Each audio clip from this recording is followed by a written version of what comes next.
सर्वत्र गोविन्दनाम संकीर्तनं गोविन्द गोविन्द। ॐ नमो भगवते वासुदेवाय इति श्रीमद्भागवतमहापुराणं सप्तमस्कन्धः अथ पञ्चदशोऽध्यायः। नारद उवाच कर्मनिष्ठा द्विजा केचित् तपोनिष्ठा नृपा परे स्वाध्यायेन ये प्रवचने ये केचित् ज्ञानयोगयोगो ज्ञाननिष्ठाय ध्येयानि कव्यान्यानन्ध्यम् इच्छता दैवे च तदभावे स्याद् इतरेभ्यो यथार्हतः द्वौ दैवे पितृकार्ये त्रीण्येकैकम् उभयत्र वा भोजयेत् सुसमृद्धोऽपि श्राद्धे कुर्यान्न विस्तरं देशकालोचितश्रद्धा द्रव्यपात्रार्हणानि च सम्यक् भवन्ति नैतानि विस्तरात् स्वजनार्पणात् देशे काले च सम्प्राप्ते मुन्यन्नं हरिदैवतं श्रद्धया विधिवत् पात्रे न्यस्तं कामदुगक्षयं देवर्षि पितृभूतेभ्य आत्मने स्वजनाय च अन्नं संविभजन् पश्येत् सर्वं तत्पुरुषात्मकं न तद्ध्याधामिषं श्राद्धे न चाध्याद् धर्मतत्त्ववित् मुन्यन्नै स्यात् परा प्रीतिः यथा न पशुहिंसया नैतादृशः परो धर्मो नृणां सद्धर्मम् इच्छतां न्यासो दण्डस्य भूतेषु मनोवाकायजस्य यः एके कर्ममयान् यज्ञान् ज्ञानिनो यज्ञवित्तमाः आत्मसंयमनेनेह जुह्वति ज्ञानदीपिते द्रव्ययज्ञैर्यक्ष्यमाणं दृष्ट्वा भूतानि बिभ्यति येष मा कर्णो हन्याद्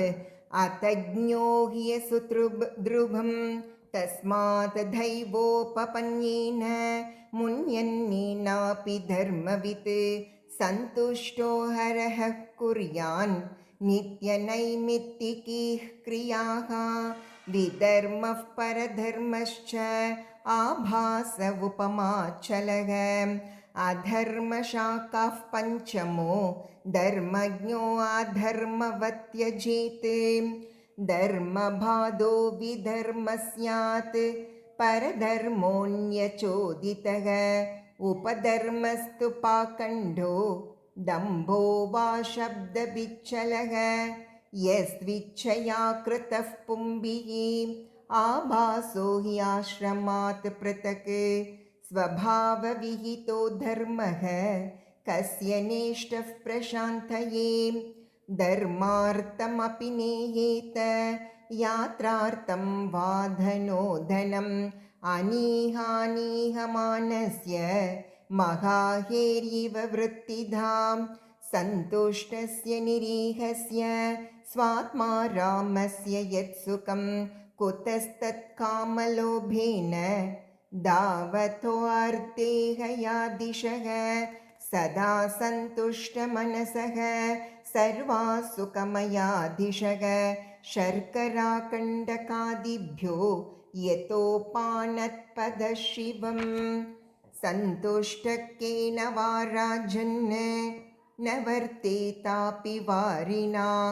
औपस्त्य जैह्व्यकार्पण्याद् गृहपालायते जनः असन्तुष्टस्य विप्रस्य तेजो विद्या तपो यशः स्रवन्तीन्द्रियलौल्येन ज्ञानं चैवावकीर्यते कामस्यान्तं च क्षुत्रुभ्यां क्रोधस्यैतद्बलोदयात् जनो याति न लोभस्य जित्वा भुक्त्वा दिशो भुवः पण्डिता बहवो राजन् बहुज्ञा संशयच्छिदः सदसस्पतयोऽप्येके असन्तोषात् पतन्त्यदः असङ्कल्पात् जयेत् कामं क्रोधं कामविवर्जनात् अर्थानर्तिक्षया लोभं भयं तत्त्वावमर्शनात् आन्वीक्षित्या शोकमोहौ दम्भं महदुपासया योगान्तरायान्मौनेन हिंसां कायाध्यनीहयां कृपया भूतजं दुःखं दैवं जग्यात् समाधिना आत्मजं योगवीर्येण निद्रां सत्त्वनिषेवया रजस्तमश्च सत्त्वेन सत्त्वं चोपशमेन च एतत् सर्वं गुरौ भक्त्या पुरुषो हि यञ्जसा जयेत् यस्य साक्षात् भगवती ज्ञानदीपप्रदे गुरौ मर्त्यासद्धिश्रुतं तस्य सर्वं कुञ्जरशौचवत् एष वै भगवान् साक्षात् प्रधानपुरुषेश्वरः योगेश्वरैर्विमृग्याङ्घ्रिः लोकोऽयं मन्यते नरं षड्वर्गः संयमैकान्ताः सर्वान्नियमचोदनाः तदन्ता यदि नो योगान् आवहेयुश्रमावहाः यथा वार्तादयो हि अर्था योगस्यार्थं न बिभ्रति अनर्थाय भवेयुस्ते पूर्तं इष्टं तथा सतः यश्चित्तविजये यत्तः स्यान्निस्सङ्गो परिग्रहः एको विविक्तशरणो भिक्षुर्भिक्षामिताशनः देशेषु चौ समे राजन् संस्थाप्यासनमात्मनः स्थिरं समं सुखं तस्मिन् आसीतर्ज्वङ्ग ॐ इति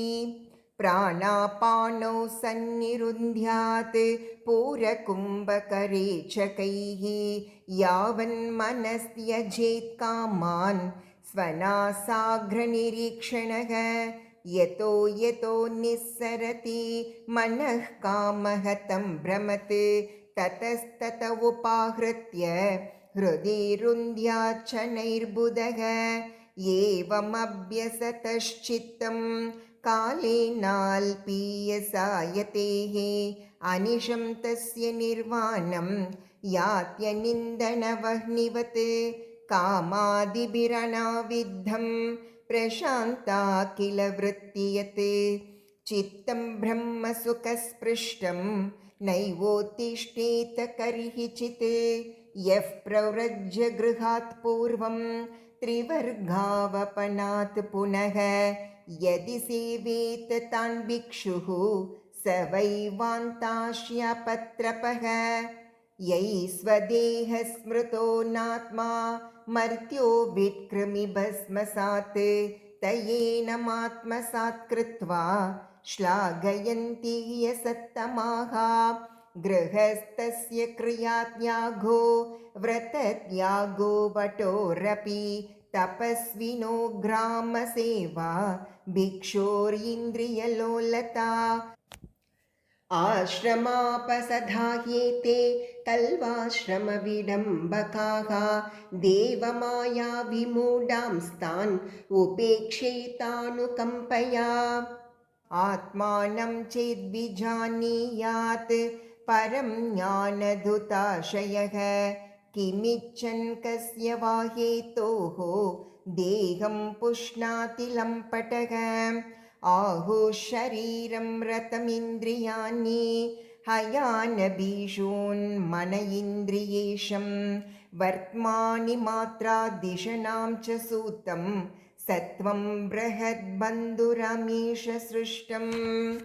अक्षं दश प्राणमधर्मधर्मौ चक्रेऽभिमानं रथिनं च जीवं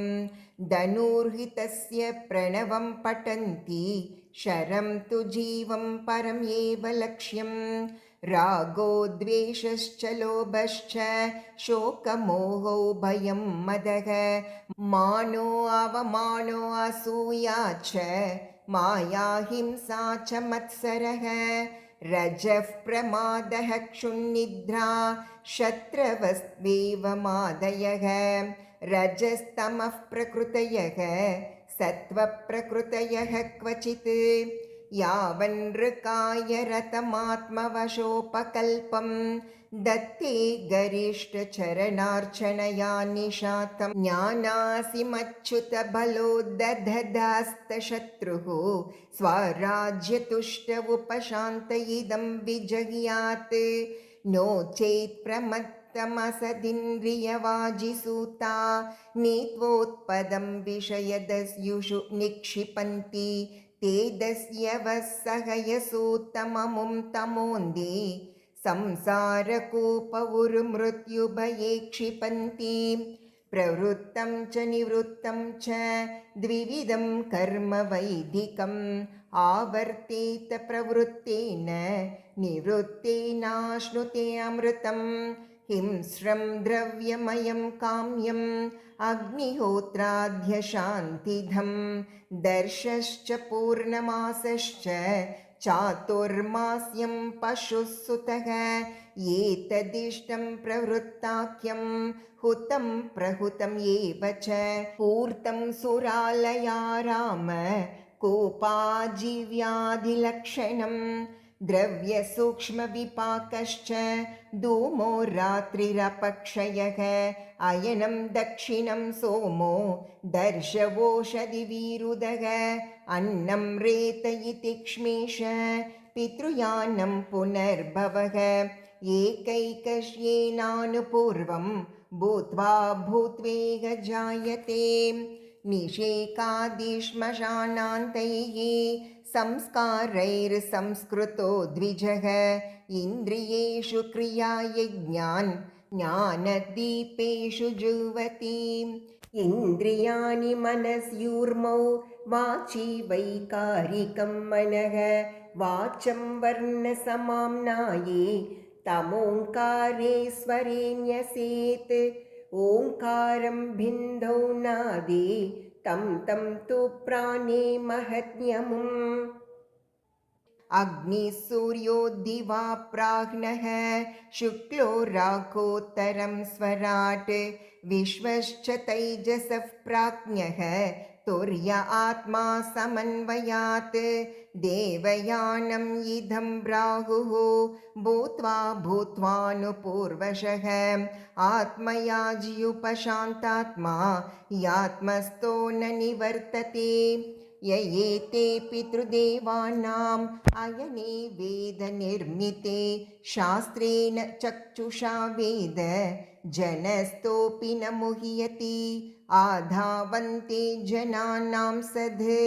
बहिरन्तः परावरं ज्ञानं ज्ञेयं वचो वाच्यं तमो ज्योतिस्वयं स्वयम् आभादितोऽपि ह्याभासो यथा वस्तुदया स्मृतः दुर्घटत्वाद्यैन्द्रियकं तद्वदर्थविकल्पितं क्षित्याधीनां इहार्तानां छायानकतमापि न सङ्घातो विकारोऽपि न पृथङ्नान्वितो मृषाम् दादवो अवयवित्वा च तन्मात्रावयवैर्विना न स्युर्ह्यसत्यावयविनी आसन्नवयवो अन्ततः स्यात् सादृश्यभ्रमस्तावद् विकल्पे सति वस्तुनः जाग्रत् स्वापौ यथा स्वप्ने तथा विधिनिषेधता भावाद्वैतं क्रियाद्वैतं द्रव्याद्वैतं तथात्मनः वर्तयन् स्वानुभूत्येह त्रीन् स्वप्नान् धुनुते मुनिः कार्यकारणवस्वैक्यम् अर्शनं पठतन्तुवत् अवस्तुद्वाद्विकल्पस्य भावाद्वैतं तदुच्यते यद्ब्रह्मणि परे साक्षात् सर्वकर्मसमर्पणं मनोवाक्तनुभिः पार्थ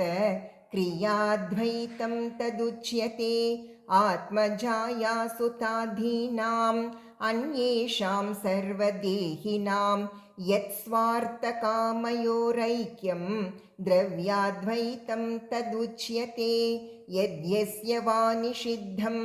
स्याद्येन यत्र यतो नृप स तेनेहेत कर्माणि नरो नान्यैरनापधि एतैरन्यैश्च वेदोक्तैः वर्तमानस्वकर्मभिः गृहेऽप्यस्य गतिं यायाद् राजन् तद्भक्तिभाङ्नरः यथा हि यूयं नृपदेव दुस्त्यजात् आपद्घनादुत्तरतात्मनः प्रभोः यत्पादपङ्केरुहसेवया भवान् आहार्षिन्निर्जितदिग्गजः क्रतून् अहं पुरा भवं कश्चिद् गन्धर्व उपबर्हणः नाम्नातीते महाकल्पे गन्धर्वाणां सुसम्मतः रूपपेशलमाधुर्य सौगन्ध्यप्रियदर्शनः